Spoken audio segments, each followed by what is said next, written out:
तो इससे पहले पहले वाली वीडियो में जब हम बात कर रहे थे वेलोसिटी टाइम ग्राफ की, तो वहाँ पे हमने दो तरीके के ग्राफ को डिस्कस किया था। पहला ग्राफ था वेलोसिटी टाइम का जब कोई ऑब्जेक्ट यूनिफॉर्म स्पीड से चल रहा हो।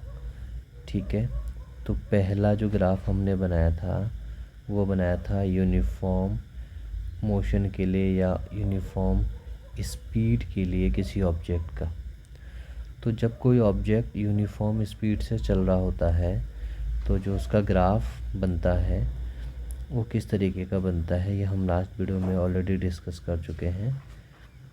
तो हमने देखा था उसका ग्राफ इस तरीके से हमको मिलता है, एक स्ट्रेट लाइन जो कि parallel axis parallel time axis की होता है। ठीक है, तो ये अपना टाइम का एक्सिस है, ये अपना वेलोसिटी है। वेलोसिटी आप ले सकते हो, मान लीजिए मीटर पर सेकेंड और ये सेकेंड। तो अगर ऑब्जेक्ट का के मोशन का ग्राफ इस तरीके से आपको एक्स एक्सिस के पैरेलल, ये स्ट्रेट लाइन है लेकिन ये पैरेलल टू एक्स एक्सिस या टाइम एक्सिस है। तो ये ग्राफ किसके लिए होता है, यूनिफॉर्म स्पीड के लिए। और हम बात कर रहे हैं आज वेलोसिटी टाइम ग्राफ की, वेलोसिटी टाइम ग्राफ की। ठीक है, दूसरे तरीके की जो हमने बात की थी ग्राफ की वो था अगर, ठीक है, दूसरे तरीके का ग्राफ था यूनिफॉर्म, उसमें एक्सेलरेशन अगर है। ठीक है, तो अगर किसी ऑब्जेक्ट का जो मोशन है उसमें अगर एक्सेलरेशन पाया जा रहा है, यूनिफॉर्म एक्सेलरेशन, यानी टाइम के साथ अगर उसकी स्पीड बढ़ रही है, उसकी वेलोसिटी बढ़ रही है, तो उसका ग्राफ हमेशा एक स्ट्रेट लाइन आएगा। ठीक है, ये हम बात कर चुके हैं, ये टाइम की एक्सेस हो गई और ये वेलोसिटी की एक्सेस हो गई। तो इस तरीके से हमको एक स्ट्रेट लाइन का ग्राफ मिलेगा। और स्ट्रेट लाइन, और ये ग्राफ किस केस में आएगा, यूनिफॉर्म एक्सेलरेशन के केस में। यूनिफॉर्म एक्सेलरेशन का केस कहने का मतलब ये है कि ऑब्जेक्ट की स्पीड टाइम के साथ क्या हो रही है, बढ़ रही है यूनिफॉर्मली। ठीक है, तो ये दो ग्राफ हमने डिस्कस किए थे। आज जो हम बात करने वाले हैं वो बात करने वाले हैं वेलोसिटी टाइम ग्राफ से डिस्टेंस, यानी दूरी कैसे हम फाइंड आउट कर सकते हैं, और दूसरा उससे एक्सेलरेशन यानी त्वरण कैसे हम फाइंड आउट कर सकते हैं। तो आज की ओवरऑल बातचीत इन दो टॉपिक्स के ऊपर होने वाली है। तो चलिए शुरू करते हैं। तो यहाँ पे हमारे पास है एक वेलोसिटी टाइम ग्राफ, और अभी सबसे पहले हम सीखेंगे इस वेलोसिटी टाइम ग्राफ से डिस्टेंस कैसे कैलकुलेट की जा सकती है।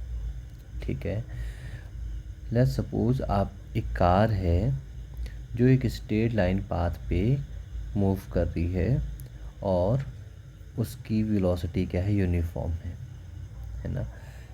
यानी जो टाइम के साथ उसकी वेलोसिटी में चेंज आ रहा है उसको हमने इस ग्राफ के थ्रू यहाँ पे रिप्रेजेंट किया है। और ग्राफ क्या है हमारा, इस तरीके से एक स्ट्रेट लाइन है ना। या हम इसको कह सकते हैं कि एक ऐसा केस है कांस्टेंट वेलोसिटी का, यानी उसकी चाल यानी स्पीड तो चेंज नहीं हो रही है। ठीक है, और यूनिफॉर्म वेलोसिटी इसलिए कह रहे हैं क्योंकि स्ट्रेट लाइन पे एक सीधी रेखा पे चल रही है तो डायरेक्शन चेंज नहीं हो रही है ना। तो आप इसको कह सकते हैं कि भैया तो यूनिफॉर्म वेलोसिटी का केस है या कांस्टेंट स्पीड का केस है। ठीक है, तो इस केस में इस तरीके का अगर हमारे पास ग्राफ है ना, तो उसमें क्या होगा, ऑब्जेक्ट की जो स्पीड है, आप अगर देखेंगे यहाँ पे ऑब्जेक्ट की जो स्पीड है वो क्या है, अपनी 40 पे फिक्स है, इसमें कोई चेंज नहीं आएगा। ये जो वाई एक्सेस है, क्योंकि स्पीड तो कांस्टेंट है, तो मान लीजिए वो कांस्टेंट स्पीड हम इसलिए कह रहे हैं क्योंकि अगर कार 40 किलोमीटर पर आवर की स्पीड से चल रही है तो टाइम के साथ उसकी स्पीड फिक्स है, उसमें कोई चेंज नहीं आ रहा है। तो जब ग्राफ टाइम के साथ आगे बढ़ेगा, एक घंटा हुआ तो भी 40 है, 2 आवर के में भी 40 है, 3 आवर में भी 40। तो आप देख रहे हैं जो ग्राफ हमको मिला है ये एक स्ट्रेट लाइन हमको मिला है ना। ये बताता है कि जो ये ग्राफ है वो किसी ऑब्जेक्ट के कांस्टेंट स्पीड को रिप्रेजेंट कर रहा है। ठीक है, अब हमको यहाँ से डिस्टेंस निकालना है। ठीक है, तो जब हम इसका डिस्टेंस निकालेंगे तो हम जानते हैं कि जो डिस्टेंस होता है किसी भी ऑब्जेक्ट का वो कैसे निकलेगा, वेलोसिटी या स्पीड इक्वल टू होता है डिस्टेंस अपॉन टाइम। ठीक है, तो अगर हमें डिस्टेंस कैलकुलेट करना है तो हम क्या कर सकते हैं, डिस्टेंस ये यहाँ मल्टीप्लाई होगा तो हमारे पास क्या मिल जाएगा, ये स्पीड है ना। तो स्पीड इनटू टाइम, यानी अगर आपको डिस्टेंस चाहिए, दूरी चाहिए, तो वो स्पीड और टाइम के प्रोडक्ट के रूप में आपको मिलेगा। ठीक है, अभी मान लीजिए अगर आपको जिस तरीके का ग्राफ दिया है उसमें अगर आपको यहाँ पे पॉइंट ए और बी के बीच में कार द्वारा ट्रैवल की गई या कवर की गई डिस्टेंस अगर आपको निकालनी है तो क्या करेंगे, तो यहाँ पर भी हम सिंपल उसी टेक्निक का यूज करेंगे। हम यहाँ से एक परपेंडिकुलर ड्रॉ करेंगे, ए से एक परपेंडिकुलर ड्रॉ किया इस एक्सेस पे, तो टाइम एक्सेस पे है तो यहाँ पे t1 निकल जाएगा। ऑलरेडी इसमें कोई चेंज नहीं आ रहा है वाई एक्सेस में, तो वो 40 पे फिक्स है, तो इसमें कोई हमें ज़्यादा काम करना है नहीं। बी से भी हमने एक परपेंडिकुलर ड्रॉ किया तो यहाँ पे हमें पॉइंट t2 मिल गया। ठीक है, तो हम क्या कर सकते हैं, ये पॉइंट ए है, ये पॉइंट बी हो गया, इस पॉइंट को हम नाम दे सकते हैं सी पॉइंट।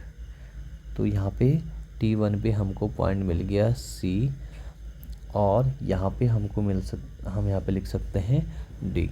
तो इस तरीके से हमारे पास A B C D 3 point हो गए।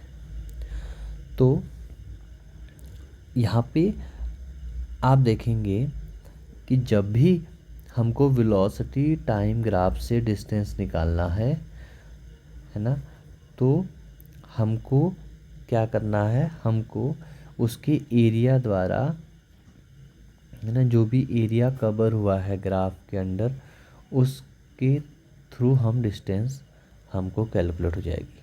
तो अभी देखते हैं कैसे होगा ये। तो यहाँ पे आप देखेंगे t1 और t2 के बीच में कार द्वारा जो कवर किया गया डिस्टेंस है वो निकाल लेंगे। तो कैसे निकालेंगे, हम निकाल सकते हैं डिस्टेंस को दिखाया s से, और स्पीड कितनी है यहाँ पे आप देखेंगे, स्पीड कौन रिप्रेजेंट कर रहा है, स्पीड ये वाली एक्सेस रिप्रेजेंट कर रही है, यानी o, और यहाँ पे कोई पॉइंट है तो ये o से 40 तक की, यानी 40 किलोमीटर पर आवर, तो वो AC भी हो सकता है क्योंकि पैरेलल एक्सेस है, समांतर है, या BD भी हो सकता है।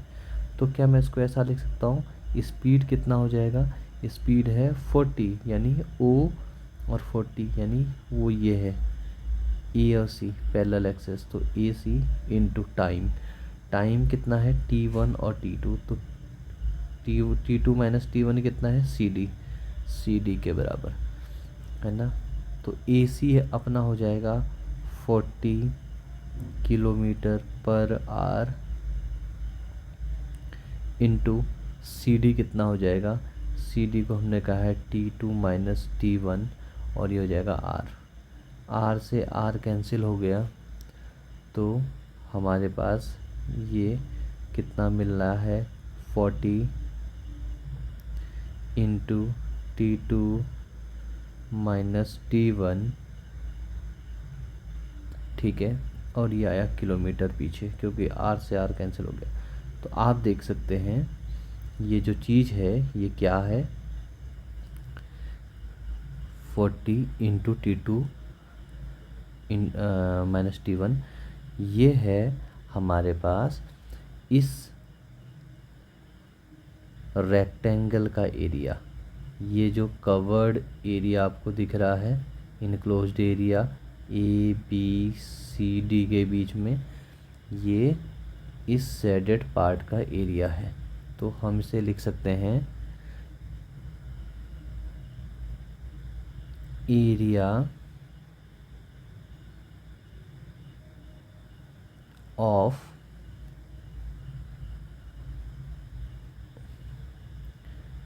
ABDC। तो ये जो चतुर्भुज बन रहा है उसका एरिया है ये। तो जब भी एक चीज़ यहाँ से हमें क्लियर हुई है, जब भी हमको वेलोसिटी टाइम ग्राफ से डिस्टेंस निकालनी होगी तो ग्राफ के अंडर जो भी एरिया है उसको कैलकुलेट कर लेंगे, उसको निकाल लेंगे तो हमको डिस्टेंस यहाँ पे मिल जाएगी। तो एक चीज़ तो हमने यहाँ पे ये सीखी है कि डिस्टेंस निकालने के लिए ग्राफ के अंडर का जो भी एरिया है हम उसको निकाल लेंगे तो हमको सीधे सीधे डिस्टेंस मिल जाएगी, ठीक है। एक चीज़ तो हमने ये मिली। तो अब अभी हमारे पास जो केस है उसमें हमको जो डिस्टेंस कैलकुलेट करनी है वीटी ग्राफ के लिए वो यूनिफॉर्म एसिलेशन के केस के लिए करनी है, ठीक है। यानी हमारे पास जो ऑब्जेक्ट है वो यूनिफॉर्म एसिलेशन कर रहा है, तो इस केस में हम डिस्टेंस कैसे कैलकुलेट करेंगे, ठीक है। तो इससे पहले जैसे हमने कैलकुलेट किया था कि जब भी हमको डिस्टेंस कैलकुलेट करनी है, डिस्टेंस ऑफ एन ऑब्जेक्ट जब हमें कैलकुलेट करनी है वो हो जाएगा area enclosed under the graph. तो ग्राफ के अंडर जब भी डिस्टेंस कैलकुलेट करनी है किसी भी ऑब्जेक्ट की, चाहे वो यूनिफॉर्म एसिलेशन का केस हो या कांस्टेंट स्पीड का केस, तो जो ग्राफ के अंडर जो भी एरिया कैलकुलेट हो रहा है, इनक्लोज हो रहा है, उसको आप कैलकुलेट कीजिए। जैसे यहाँ पे क्या क्या एरिया इनक्लोज हो रहा है, ABCDE, ये पूरा एरिया इस ग्राफ, क्योंकि ग्राफ हमारा क्या है, ग्राफ ये है स्ट्रेट लाइन। यूनिफॉर्म एसिलेशन के केस में ग्राफ अपना स्ट्रेट लाइन हमको मिलता है, ठीक है। वो भी वेलोसिटी टाइम ग्राफ की हम बात कर रहे हैं, ये velocity time graph, VT time graph, ठीक है।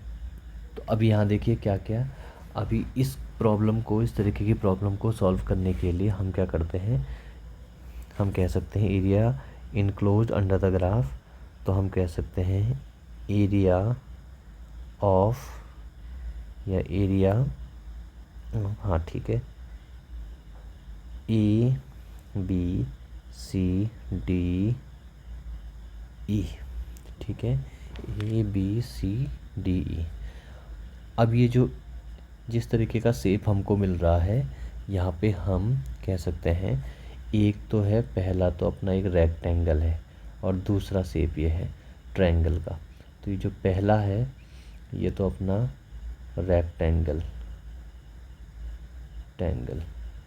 रेक्टेंगुलर शेप, और ये है ट्रायंगल। तो हम लिख सकते हैं area of rectangle A B C D plus किससे मिलकर बना है, एरिया ऑफ ट्रायंगल, ट्रायंगल का साइन ऐसे लगाएंगे, ए ई डी। ठीक है, तो इसको हम लिख सकते हैं, रेक्टेंगल का एरिया क्या होता है, लेंथ इनटू ब्रेथ। तो हम कह सकते हैं कोई भी एक लेंथ, एक साइड ले सकते हैं, A B into B C लिख सकते हैं। तो ये तो एरिया किसका हो गया है, रेक्टेंगल का, प्लस एरिया ऑफ ट्रायंगल क्या होता है, हाफ। ठीक है, कोई भी बेस इंटू परपेंडिकुलर कह सकते हैं, तो ये हो जाएगा, बेस हो जाएगा ए डी इंटू परपेंडिकुलर क्या हो जाएगा, डी ई। तो ये परपेंडिकुलर लंबाई ये है, ये आधार हो गया, बेस परपेंडिकुलर। ठीक है, तो इस तरीके से हम डिस्टेंस कैलकुलेट कर चुके हैं, किसके केस में, जबकि ऑब्जेक्ट यूनिफॉर्म एक्सेलरेशन से मोशन कर रही है। ठीक है, तो यहाँ पे एरिया को हमने ट्रायंगल का एरिया सेपरेट निकाला है, और फिर ट्रायंगल के और रेक्टेंगल के सेपरेट निकालने के बाद दोनों को ऐड कर दिया है। तो इस तरीके से हमको टोटल एरिया हमको मिल चुका है। तो इस तरीके से आप इसको कैलकुलेट कर सकते हैं। ठीक है, दूसरी चीज़, अगर आपको स्लोप निकालना है, अगर आपको एक्सेलरेशन निकालना है वेलोसिटी टाइम ग्राफ से, तो आप उसका स्लोप निकाल सकते हैं।